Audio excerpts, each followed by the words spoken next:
Comme tous les dimanches matins à la même heure, eh bien, c'est de nos clochers, notre chronique avec Christian Draguet, notre expert en matière de patrimoine religieux. Et vous le savez, ce 14 février, c'est la Saint-Valentin. Alors, cher Christian, chose étonnante, il y a quelque temps de cela sur Ramdam Music, on évoquait notamment le fait que les reliques de Saint-Valentin n'étaient pas mises en valeur. Cette fois, on a peut-être un peu gagné notre combat, puisque ce dimanche 14 février, il y a même une messe retransmise depuis Montigny-sur-Sambre. Ça fait quand même plaisir. Bien sûr.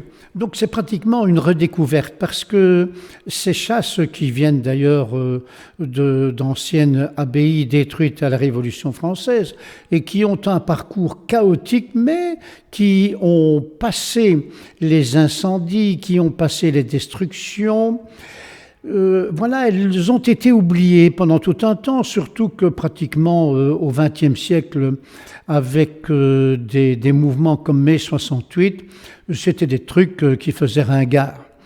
Donc tout ça est tombé gentiment dans l'oubli jusqu'au jour où la culture aujourd'hui s'est intéressée à Saint-Valentin parce que voilà, la tradition populaire de la Saint-Valentin est aujourd'hui ce qu'elle n'était pas hier. Il y a un regain sur la chose.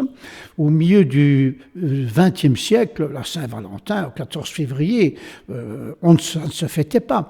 C'est une réalité culturelle très nouvelle, du moins, dans la mesure où on la refait vivre. Et donc, du côté religieux, eh bien voilà, on redécouvre ce Saint-Valentin qui a une histoire très particulière, mais qui n'est pas mal intéressante. Et donc ici, cette célébration du dimanche qui se fait à l'occasion de la Saint-Valentin, parce qu'on tombe pile du 14 février un dimanche, mais c'est pas plus mal.